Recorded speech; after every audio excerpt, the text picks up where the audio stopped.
Salve, salve família, aqui quem fala é o Lutz do canal Cortes Podcast e no meu primeiro mês monetizado eu já fiz $3.000 só seguindo o que esse cara fala no curso dele. Então se você quer ganhar dinheiro com internet e YouTube sem nem precisar aparecer, confere o primeiro link na descrição. E eu fiquei com essa ideia de que, eu não fui contratada pela Globo, eu queria tanto voltar.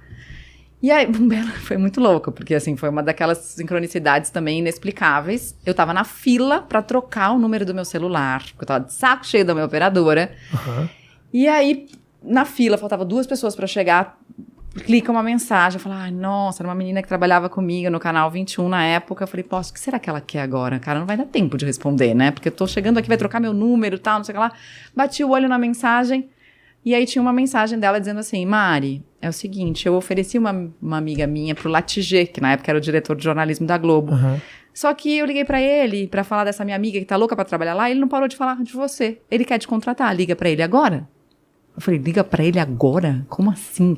E eu já tava, assim, cara, não aguento mais. Eu quero sair daqui, não aguento mais. Eu já tava bem cansada por algumas coisas que tinham acontecido. Eu era editora do Tempo, né? Além de apresentadora do Jornal da Band. Na Band, sim. Eu tinha conseguido uma viagem pra voar no olho do furacão Katrina, com 1 mês de antecedência antes do Katrina chegar à costa de Nova Orleans. Cheguei, apresentei um orçamento, falei, olha, vem uma bomba por aí, vai vir o maior furacão dos últimos tempos. E você trabalhando com tempo era a pessoa pra isso, E né? aí eu falei assim, olha, eu tenho um orçamento, já falei com o National Hurricane Center, que era o diretor do Centro Nacional de Furacões nos Estados Unidos, ele já me deu autorização para entrar no avião que voa no centro desse furacão, a gente pode ficar lá acompanhando a chegada desse furacão, e aí eles não aprovaram o orçamento. E aí eu tive que fazer toda a cobertura do Katrina aqui de São Paulo, dando crédito para todos os repórteres que foram depois de mim, e eu não fui. E outras cocitas más desse tipo, que eu tava muito cansada. E aí eu falei, cara, quero sair. Aí chega essa ligação, eu falo, putz, tem 2 pessoas na minha frente, será que eu ligo pro Latigê agora? Será que vai dar tempo? Vai trocar meu telefone. Não tinha essa coisa de ficar com o mesmo número se você trocava de operadora, não tinha tal da portabilidade. Não tinha portabilidade. Entendi. Então, falei, bom, vamos lá, vai. Liguei. E aí falaram assim, o Latigê tá em reunião, mas você pode pra ele te ligar. Eu falei, não vai dar tempo, tô chegando aqui, falta um cara. Você nunca desejou que uma fila demorasse tanto?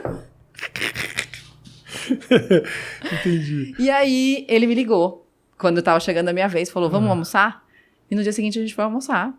Ele falou assim, olha, eu não tenho vaga de apresentadora. Falei, não me importa, eu quero trabalhar na Globo. Antes de você explicar, qual é que era o apego dele com você especificamente? O que ele viu teu, que ele falava, eu preciso ter essa menina na minha equipe? E sim, quando ele me falou isso, quando ele foi almoçar comigo, o que ele falou a gente gosta muito da maneira como você apresenta o tempo, a gente acha que é uma linguagem diferente, a gente acha que você inovou aquilo que era uma previsão do tempo, né, só quente, frio, máxima, mínima, blá, blá, blá. Aliás, desculpa te interromper, mas algo que você pesquisou e trouxe, não é um negócio que você foi estudar fora, a questão da transmissão, falando de tempo. Então, assim, ele não estava mentindo quando falou que você realmente mudou a maneira de fazer isso. Não, eu não posso assumir esse mérito sozinha, porque, na verdade, essa ideia foi do Carlos Nascimento. O Nascimento achava que a previsão do tempo da Globo era muito acanhada e que a gente tinha que fazer algo semelhante com o que se fazia na Europa e nos Estados Unidos.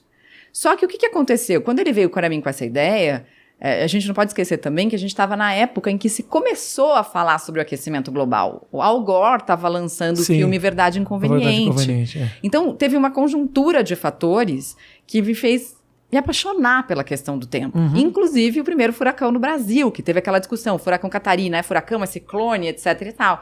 E que foi algo que aconteceu na minha primeira semana de Jornal da Band, como apresentadora do tempo, que foi muito doido.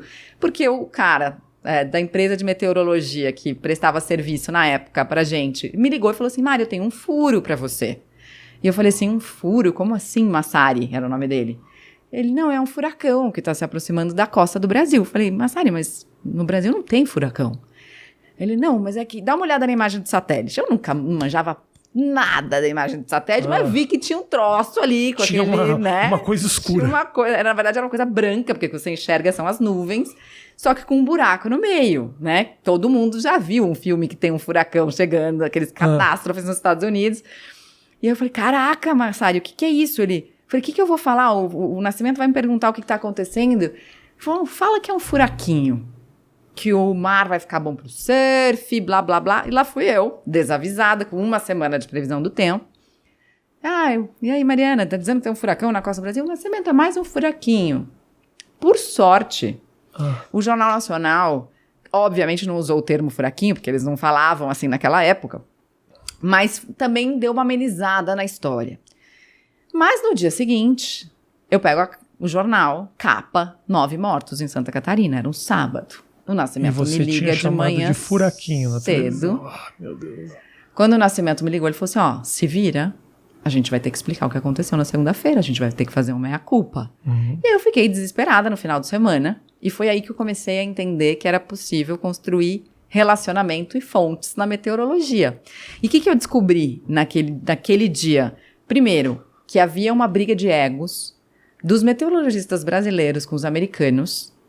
Você descobriu Por quê? algo que ninguém sabia. Porque, na verdade, os americanos estavam avisando o Brasil de, tá chegando um sistema que tá se fortalecendo, que tem cara de furacão.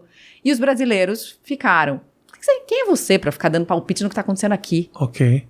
Né? Tipo, quem é você? É o cara que tem experiência com o furacão, né? Sim. Tá convivendo com o furacão desde sempre. E o mundo é mundo, né? Independente, tipo, aqui quem manda é a gente. Não existe isso, querido. Na atmosfera, né? Não é nem no território, né?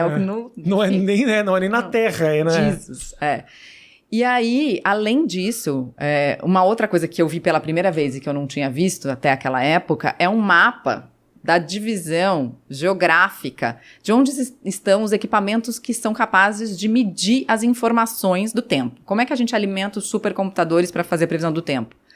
Com radares, com bombas que ficam dentro da água, captando informações sobre temperatura da água, com monitores de vento, birutas, etc., que medem velocidade de vento, direção de vento, tudo isso está espalhado. Só que se você pega a densidade demográfica desses equipamentos no hemisfério norte e no hemisfério sul, você tem mais ou menos a diferença de densidade demográfica de São Paulo para o Tocantins. Entendi, não tem nada aqui. Tem nada. Então é como se a gente quisesse saber o que está acontecendo nessa mesa, se tivesse um equipamento aqui, só que eu tô falando daquele ponto lá, e tô pegando essa referência para dar exemplo. Então as informações que a gente tinha eram muito preliminares, enquanto os caras lá, tipo assim, pensou em chover, parece que vai chover. Não, parece não, vai chover às 4h12. Os caras sabem exatamente, entendi. Exatamente. E o equipamento mais perto do que estava, do furacão que estava se formando, que era na aeronáutica, num lugar que chama Morro da Igreja, em Santa Catarina, estava quebrado e sem manutenção por falta de repasse de verba há quase um mês. Aí você conseguiu contar toda essa história? Aí eu contei toda essa história na segunda-feira. E, inclusive, indiretamente, tirou a culpa de você de ter dado uma informação atravessada, que é verdade. Totalmente. Você conseguiu explicar o porquê que você deu uma informação equivocada.